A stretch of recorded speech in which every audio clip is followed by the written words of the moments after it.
like you said, being defensive and apologizing for what we are not, because that process will never end, and from constantly having to explain ourselves in things that we don't really are not that important to us. But quite quickly, don't you think that if you have to assess the situation now after 2 or 3 generations, even more in some countries, the Muslim presence in the West, that there is a lack of such a vision for the future? Is that the transnational dimension of our presence and the vision that we are here, but we're also connected to what is happening in southern countries, in Muslim majority countries.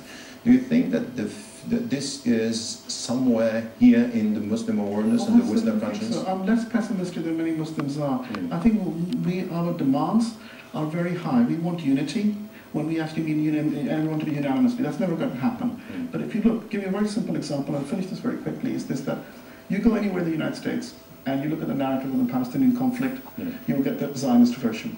You get anywhere in the Muslim world, you'll get an anti-Zionist version, more or less. Is it not the Palestinian conflict the easiest one to get unity? But I think that's a metaphor. Why should people in Indonesia care about what's happening in Gaza? I mean, realistically. But they do. Just showing something. Yeah. Palestine is a metaphor for the Muslim condition.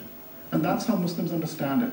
And I think that is a connection. If you can read yourself, regardless of where you are, through that, then I think it tells you something about yourself. Thank you so much for your remark. I think that during this discussion we have been first able to say that, or at least to assess the situation, understanding that what is happening in the West is not only because of the Muslim presence, it's beyond that. It's something which has to do with an identity